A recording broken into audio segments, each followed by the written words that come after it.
Assalamualaikum warahmatullahi wabarakatuh. Ada kisah bertemunya iblis dengan Nabi Muhammad SAW. Perintah pertemuan itu langsung dari Allah Subhanahu wa Ta'ala melalui malaikat agar iblis menjawab semua hal yang ditanyakan Rasulullah.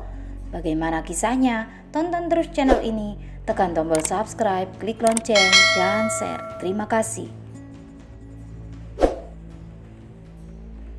Wahai iblis, Allah yang maha mulia dan maha besar memberi perintah agar engkau menghadap Rasulullah SAW.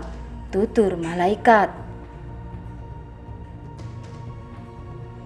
Hendaklah engkau buka segala rahasiamu, engkau jawab dengan sebenar-benarnya dan apapun yang ditanyakan Rasulullah. Jika engkau berdusta, walau hanya satu perkataan, niscaya akan terputus semua anggota badanmu, uratmu, serta disiksa dengan azab yang sangat perih. Mendengar azab itu, iblis ketakutan dan akhirnya menyanggupinya dengan menyamar sebagai seorang tua yang buta sebelah matanya dan berjanggut putih 10 helai, panjangnya seperti ekor lembu.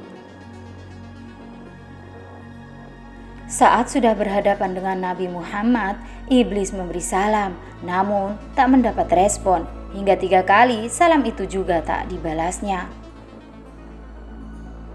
Ya Rasulullah, mengapa engkau tidak menjawab salamku? Bukankah salam itu sangat mulia di sisi Allah? Kata iblis.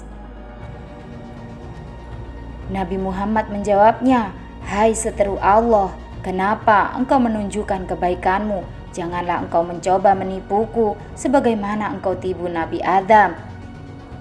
Sebenarnya salam itu sangat mulia di sisi Allah. Hanya saja aku diharamkan Allah membalas salammu, ujar Rasulullah dengan meyakinkan. Ya Rasulullah, janganlah engkau marah. Kedatanganku adalah diperintahkan Allah untuk memberitahukan tipu dayaku terhadap umatmu. Aku iblis kepada Nabi.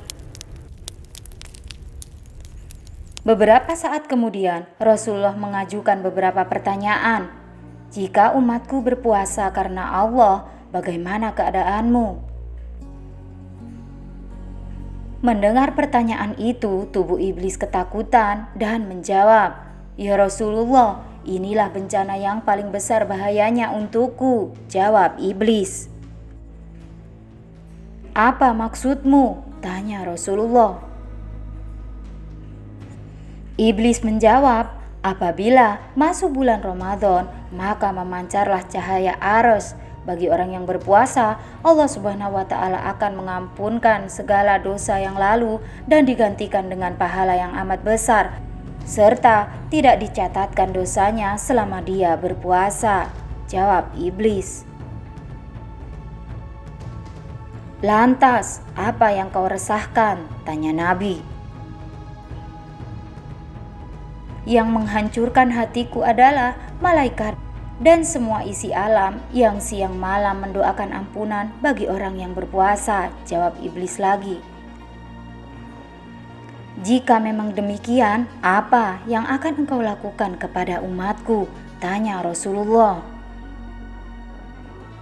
Umatmu itu ada 3 macam. Yang pertama adalah ulama yang memberi nasihat kepada manusia.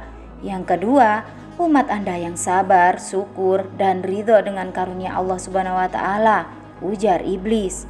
Nabi bertanya lagi, lalu siapakah yang ketiga dari umatku itu? Yang ketiga dari umatmu seperti Fir'aun, terlampau sombong dengan harta dunia, serta dihilangkan amal akhirat. Maka aku pun bersuka cita. Kemudian aku masuk ke dalam badannya, aku putarkan hatinya kemana saja sesuai kehendakku. Aku membuat dia senang kepada dunia. Umatmu yang ketiga itu akan melupakan ibadah, tidak mengeluarkan zakat, kata iblis. Lalu, apa siasatmu dalam mengganggu golongan umatku yang ketiga itu? Tanya Nabi. Iblis menjawab, aku menggodanya agar minta kaya dulu. Setelah kaya, ia akan sombong dan lupa beramal. Jika demikian, umatmu itu akan saling berebut harta, saling benci, dan menghina kepada yang miskin. Jika demikian, tinggal menunggu kehancurannya. Setelah mengerti akan tipu daya iblis itu, Rasulullah menganjurkan kepada umatnya agar menjalankan ibadah puasa dengan penuh harap dan ridho kepada Allah SWT.